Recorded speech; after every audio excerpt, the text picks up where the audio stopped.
Welcome, everyone, to Shifting the Paradigm, Creating the New Earth. I am Angela Blaha, and my guest expert today is Megan O'Neill.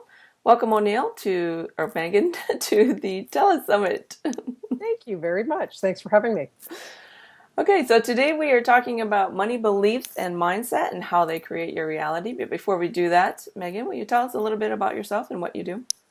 I'm Megan O'Neill. I'm from Ottawa, Ontario, Canada, and my official title is called a Certified Core Belief Engineering Practitioner.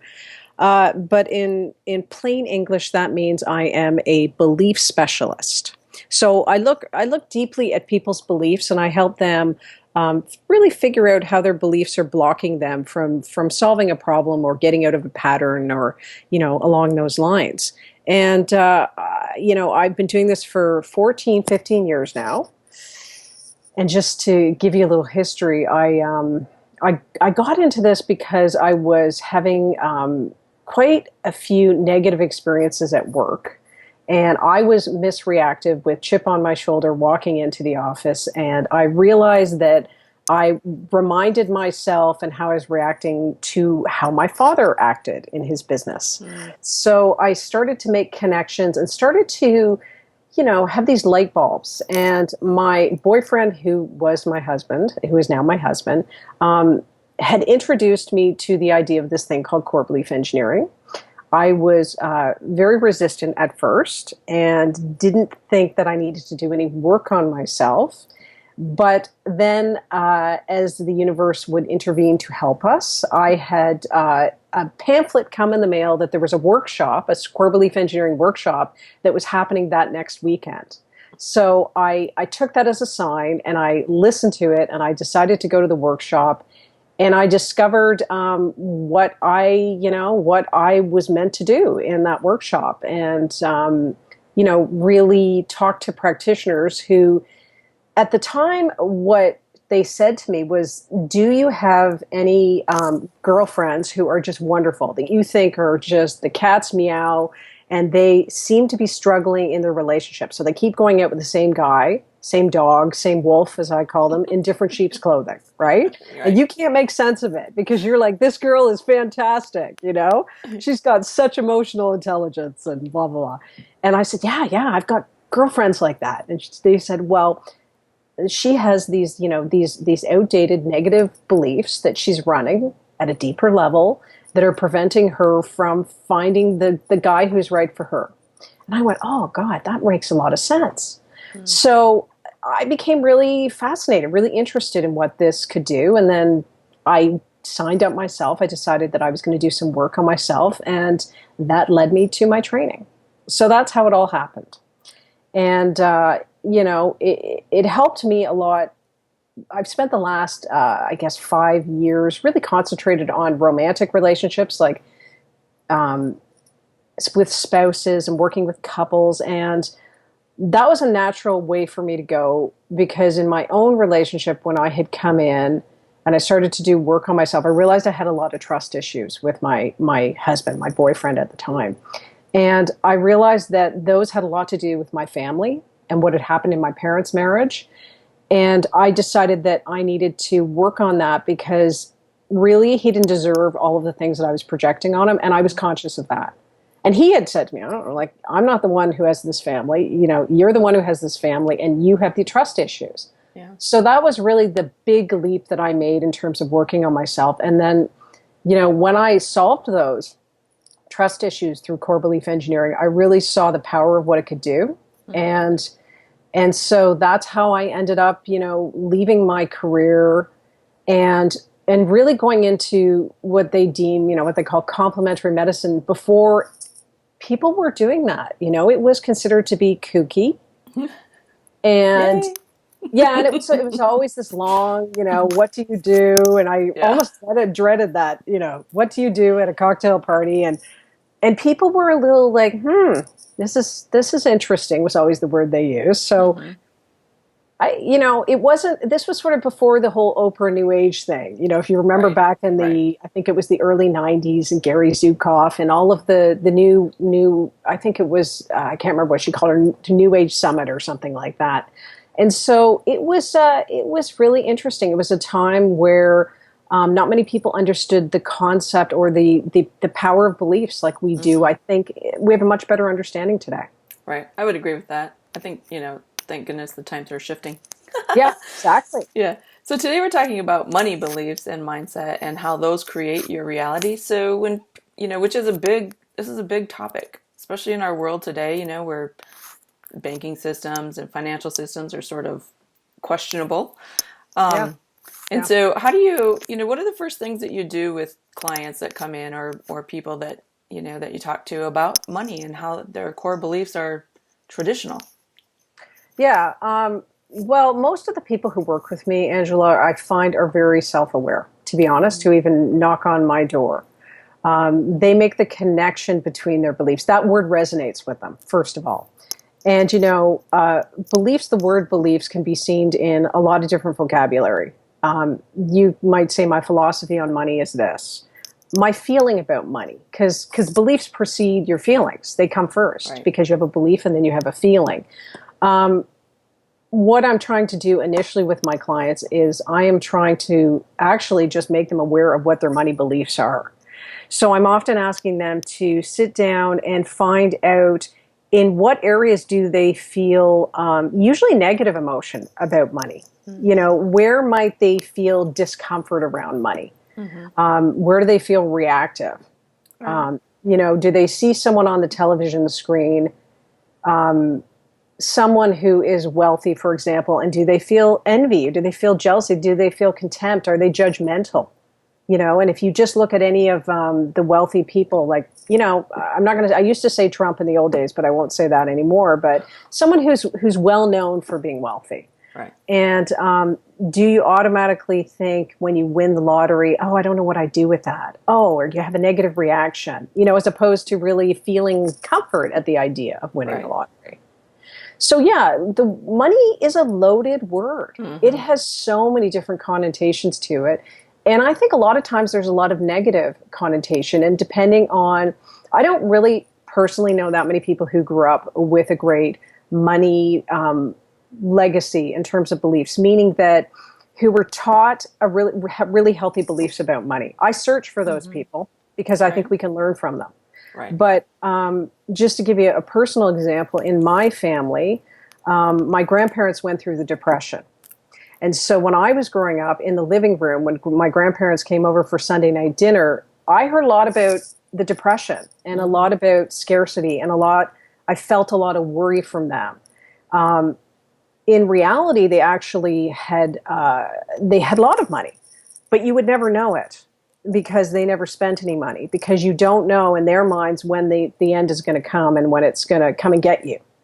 Right. So I think that there'll be a whole new generation, frankly, from the Great Recession. I think there'll be a whole new generation like my grandparents who grow up with all the turmoil that went on as a result of the Great Recession. They're going to have a whole new crop of beliefs. But they will have the resources that my grandparents didn't have. So when we were growing up, it was all about this is my mom, don't use the long distance too much because, it costs so much money. Well, we all know there's a plan, but she's still talking about Right. how expensive, get off the phone. So we Right. have all these wonky places, and we have mostly our family of origin. Their experiences really affect how our money beliefs develop. And even, you can imagine religion also as another area that even if you did not grow up practicing a religion, you still have the legacy of religious beliefs where it might be considered to be immodest to have money almost. It would be, you have to give away money because that's what the, quote unquote Christian thing to do is. So we have a lot of different areas where money beliefs affect us, right? I think that there's a worthiness component that comes into play as well No doubt. because I was just talking with a lot of people this last week about money and how, your beliefs do create whether you have money or you don't have money. Yeah, yeah, And a lot of them, it was all about worthiness. Like, I'm not yeah, worthy of it. And I'm like, well, then what's the problem? You yeah. change your worthiness, right? Well, and I think in particular, because I work with the majority are women, Hmm. that women in particular struggle with worthiness and around accepting money. Yes. And often for their work, they don't. I'm working a lot on people being able to charge what they're worth, Hmm. because that's one of the biggest struggles that I see. And so when you think about it, I think it makes sense in terms of how we were brought up. I recently was talking to my mother about her friends and investing, and she looked at me like I had four heads when I asked about, investing. And did she ask her friends about investing? And she went, I would never do that, Megan. That would be so rude to have that conversation. So there's even just a lack of education Right. caused by those beliefs that it's impolite to even mention money. And I think when you think about women and not, I think to this day, I think it's something like 80 cents to the dollar for what men do doing the same job. That's reality. That's the truth. Right. That's not just our perception of it. And we weren't paid and still aren't paid. I think, at least I notice, I don't know about you, but a lot of the majority of the volunteering in my community at the school, for example, is done by the mothers. Yes. All that hard work with all the school fairs and all of the, things that we raise money for, the majority are women. And they feel that on top of their full-time jobs and maybe taking care of their family, that then they're also going to donate their time to raising money. And I know that my mother was a stay-at-home mom when I was younger, and certainly that wasn't recognized to be really worthy. You just did it. Right. You weren't paid for your hours, Right. and you often weren't acknowledged for the work that you put into the home. So I think there is a lot of history that supports the feeling of not being worthy. I think there's a lot of elements to it, though. I agree with you. I think it's Yeah. one of the major things. Yeah. I think it's layered. Money seems Yeah. to be very, very layered. Very layered. Yeah, it is. Yeah. Exactly. Often I start out when people come in with money blocks, and actually, I don't even think they see them as money blocks. That's the interesting Hmm. thing. They don't even see them as money blocks. They just know that they're burnt out from doing the amount of work that they do. And you might propose to them, well, maybe you should charge a little bit more and do less work. Like, there's a solution, right? Right. And they will feel great discomfort at charging more, and I might lose my clients, or I might lose my business, or whatever. And people might have these beliefs about me. They might have these judgments about me. So there's also the layer of, I'm worried about what people think. I'm worried about people's judgment. If I end up becoming, this is one of the things I worked on a lot in the last couple of clients, was success, because success is tied to money, right? Yes. So they were struggling with going to that next level of success, Right. because that might mean that I think the number one thing that with the women I was working with is they were afraid of judgment, Hmm. because they might have to put more time into their career, and therefore they might not be able to be at family events or do the same amount. Hmm. Right.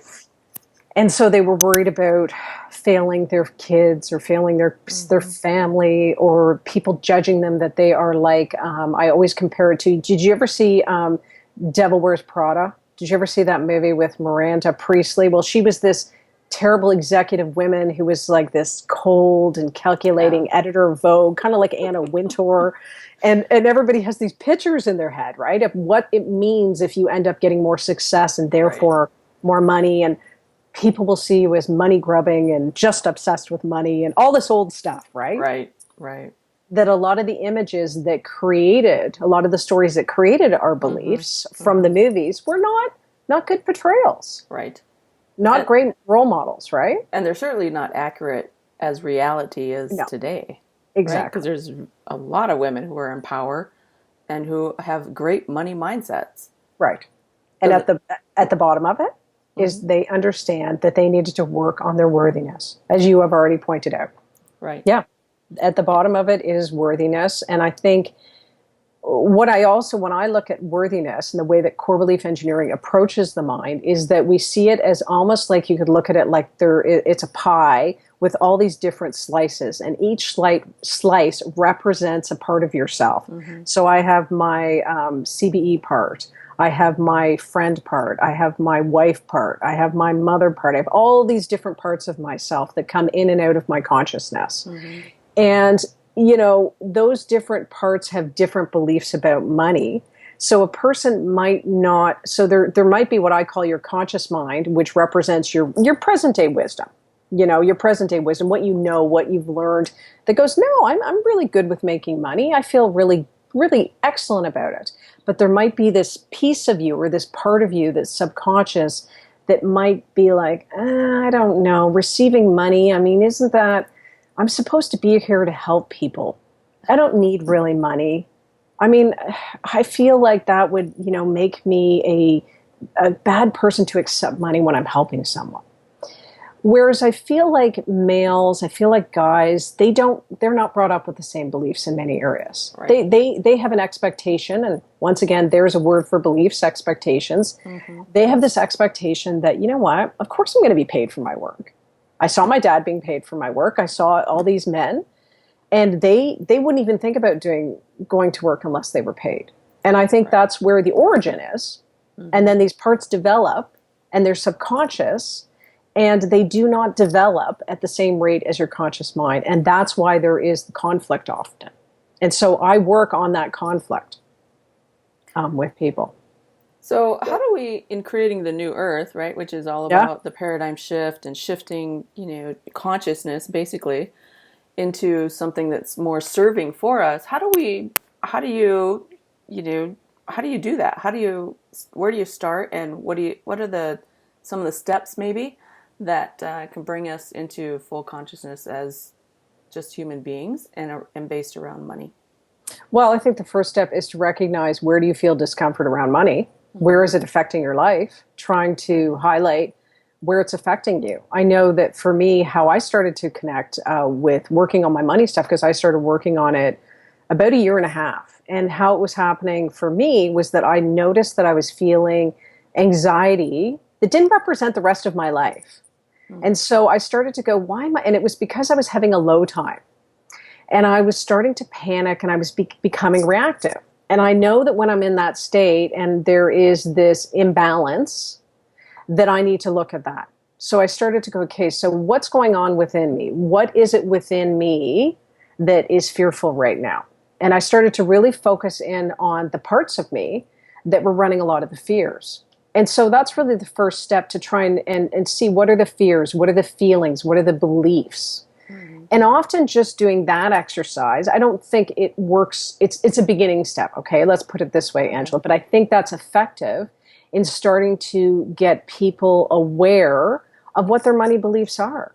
Right. And maybe what are their wounds? Like, I have a whole story around money. I have a whole wound that I needed to work on. Yeah. And I mean, I knew that consciously. I knew that I knew this history, and I knew my family. We had ups and downs, right? Like big ups and downs.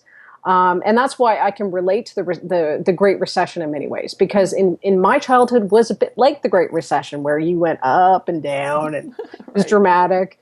And so on some level, I was still carrying that drama into my life, because the drama's familiar.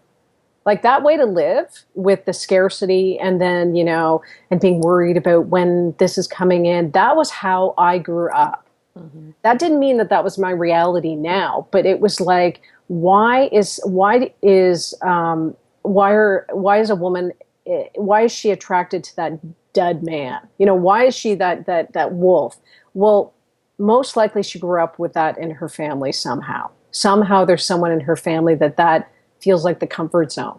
Oh. And for me, having that sort of relationship with money was my comfort zone. So I had to even become aware that I still had things to work on. And, thus began my journey starting to really focus in on my money stuff. And I'm still working on it. I still want to get to the point where money, it's not loaded for me. It just is. Mm-hmm. It just is, it's balanced. It feels comfortable. And I think that the first step is always in trying to recognize the areas that you have that discomfort in. Yes, awareness is huge in our life, right? And we never stop being in awareness unless we, choose not to move forward. Yeah, exactly. And much. When you really start to look at it, one of the first exercises that I do with my clients is, whatever that is, whatever the status quo is. So say they have a fear that there's not enough. Say that's what their fear is. there's always a benefit in our fears, even though it seems like that's a bit of an oxymoron. How could that be beneficial? There's Right. always some value in having the status quo the way it is, to have that fear, Right. to always be in that fear, that sort of flight. There is value in that, and you have to start to realize that value, look at it, and then Yeah. call it, right? Right. Hmm. Because fear is just the unknown, right? What we don't Exactly. know. You know what? You had made a point a little bit ago about, and it's probably going to leave me blank here because that's I flow, and so it's like okay, it flows over. Um, it was something about what I wanted to bring up was being trained in, having a relationship with money and viewing money as a good positive uh, virtue in our life rather than something that's going to hold us back or keep us from, accomplishing what we want, which I Yeah. think is a big training that we have. Yeah, exactly. And I mean, if you look at when I'm working with people on romantic relationships, Mm-hmm. marriage, whatever, what kind of relationship do people envision themselves having? Well, that's it. That's part of the first step as well, is Right. to imagine, well, what type of relationship do you want to have with money, and what are the blocks in within you, because you and I could go to the outside and you can only spend so much time on the outside, like the man is trying to get me, or, Right. Ugh. someone's trying to screw me, or there's, that client didn't give me enough money, or, whatever. You can put the outside blame, but that's not going to change it. Right. It's all within. It's all lies with you, which is the great news. Mm-hmm. It's good news that it's your responsibility and it's my responsibility to work on our own stuff. And so as you start to realize, what's going on with me in my Mm-hmm. relationship with money? Where do I see my weaknesses? And start to look at that. Mm-hmm. That's the way to go. And what do I want? Like, how do I want to feel? And what steps do I need to work on? I feel like, because I work with a lot of entrepreneurs now, I feel like a lot of women entrepreneurs or biz owners are they're really interested in the steps. So when I talked about Mm-hmm. mindset, they'll be like, okay, so what steps, what actions can I take? Right.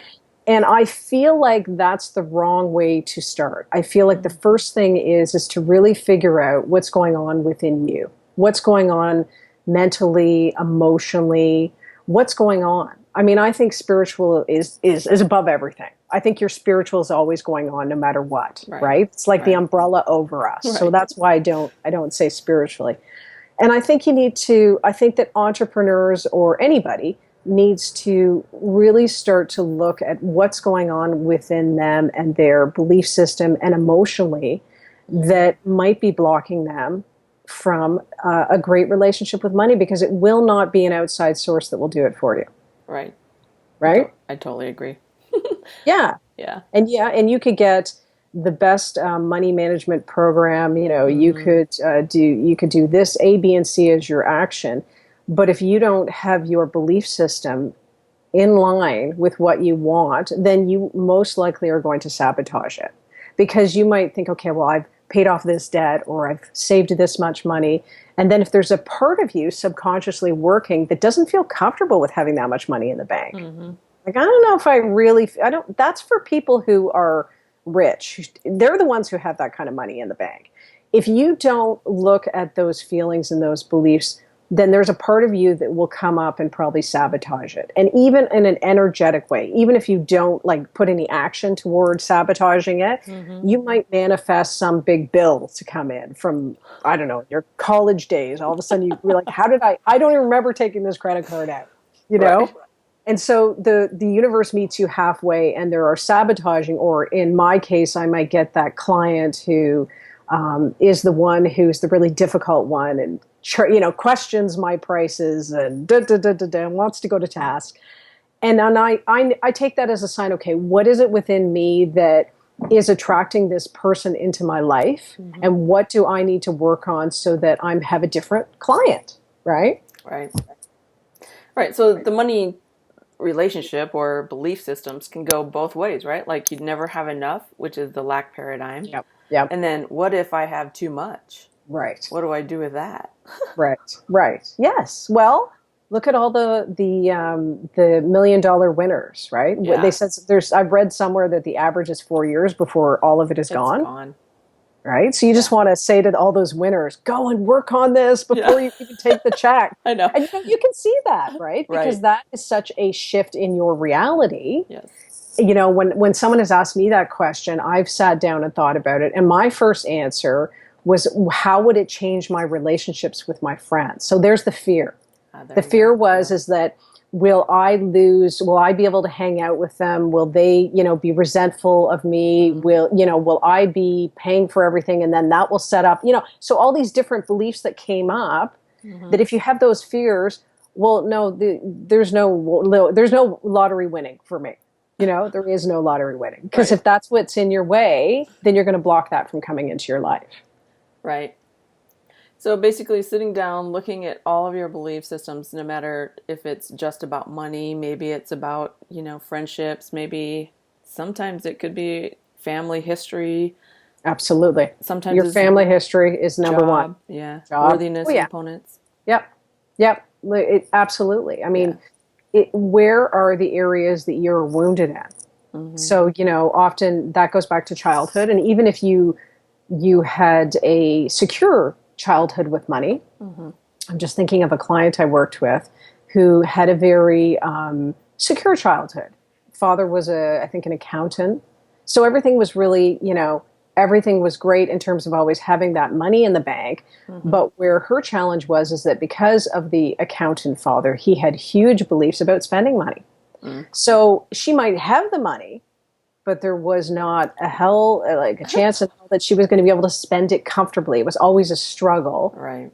to spend money, because that put you in danger or that said something about you. So even if you have money, even if you made money, then of course, then it becomes, do you allow yourself to enjoy it and spend it? Right. Do you feel like you're worth it? Right? Still that worthiness component. Yeah. Yeah. And when I go deeper with my clients, because my work is really not just about recognition, that is the first step. Mm-hmm. But what I'm doing when I work with my clients is really, the premise behind what I do is that everybody comes into the world with a healthy set of core beliefs. Right. And so if you looked at my children when they were, say, in junior kindergarten, you would see that they had this wonderful core beliefs about them, healthy core belief, valuable, I am great, I'm the cat's meow. And then it started to become eroded as they grew older and become more self-aware. So that's when the comparisons start coming in, and the teacher might say something to them. And of course, the parents say things to them. And they start to create these beliefs about themselves and within themselves. But what I'm trying to do when I work with my clients, and this is how I get the change that I do, is I'm really going back to, if you imagine that you are cluttered with all these negative beliefs that you inherit and you collect, if you start to really unload those beliefs, if you declutter those beliefs, then you can get back to your healthy core beliefs, and you can start to run those and be connected to that, what I call that core self that has that wisdom and that healthy, self-sustaining beliefs. That's really what I do when I'm working with my clients. So it's basically decluttering their beliefs so that they can attract abundance, become Yeah. that magnet that they need to. Yeah. Yeah, exactly. And rebooting, because I'm Canadian, so I have to say boot. Rebooting, rebooting those beliefs, if you want to look at it like that. Yeah. It's like they are there, they're running, Mm-hmm. but it's just that you can't access them and you can't tap into them. And that energy that comes as a result of that, because you have got numerous unhealthy beliefs that are cluttering it up. Right. Right. Good advice. Yeah. So to finish up here, we're coming to our timeline here. So what else do you, want to share with our listeners about money beliefs? Well, I would love people to sit down and start looking at their money beliefs. And, one of the things that you can do is just take a sheet of paper. It doesn't have to be complicated. And really start to write out the areas in which you find yourself struggling in the area of money. And that might be reflected in your career. It might be reflected actually in your personal relationships. You know, is it, you know, is there resentment around money? Are you finding that you are resentful of your husband because he buys his lunches every day? You know, things like that. And you kind of think, well, I know this is petty, but oh, you know, or you don't think you're like really righteous about the lunches. Mm-hmm. So look at the areas that you're struggling with money. And then look at the areas that you're not. Maybe you have great areas where you're not struggling with money, or where are the areas that you aren't struggling with? And look at those healthy areas. Mm-hmm. Because whatever you believe in those areas, you can transfer that to your money area. Yeah. Does that make sense? Total sense. And Yeah. then the last thing I really would love for people to look at is if they do find that there's an area where they're struggling with money or anything else in their life, Mm-hmm. ask yourself, what is the benefit of this struggle? Even though that seems like a ridiculous question on some level, I'm telling you what that is designed to do is to highlight your hidden beliefs. Because all of a sudden you'll start to say, well, I didn't think this was really a benefit, but yeah, you know what? If I believe this, it protects me. It protects me from this. And I feel kind of silly admitting it, but yeah, that's the truth. That's how I feel. I feel like if I believe this, then I don't have to deal with this, or it keeps me safe. I don't have to put myself out there. I won't fail. Like I hear this all the time. Right. So when you start to ask yourself, what's the benefit of this negative status quo, as I call it, then you'll really start to see those hidden beliefs. And when you do, you can go, wow, you know what? I don't need those beliefs anymore. Mm-hmm. And then the last thing I always ask my clients to do is, if you grew up like I did in a family that didn't have a lot of great money beliefs, then start to study people who do have good money beliefs. And they don't have to be people you know. They can be people that are famous. You know, when I think about I was talking about Oprah, you know, earlier. Oprah came into a lot of money and she made it herself, and she had to learn to have a healthy relationship with it. Right. Right? Right. So she's a good person in my mind to study, or someone, I don't know, someone who's famous, even someone who's fictitious, Right. someone who you feel has good, healthy beliefs. Right. And then consciously making the choice to change. That's right. Yeah. Right. And if you fear change, once again, Yeah. what's the Take a look. positive? What's the benefit of fearing change Right. or change itself? Right. Right. Yeah. Awesome. Awesome information today. Thank you so much, Megan. This has Thank you, Angela. been lovely. And I know that our listeners will love this because there's so many hardcore beliefs around money. So, Yeah. Yeah, there is. yeah. So you can find all of Megan O'Neill's information attached to the email and attached to this video. So look her up, check her out. She's amazing. She has a lot of background history in core beliefs and how they play, you know, a huge part in our life. So Yeah, huge part in our life. huge part. Yeah. So thank you again so much. Thank you. Thank you for having me. I really enjoyed it. Yeah, good. It's been amazing talking to you. So Okay. take care, and we will see you soon, I hope. We'll talk to you soon. Bye. Okay, bye-bye. Take care.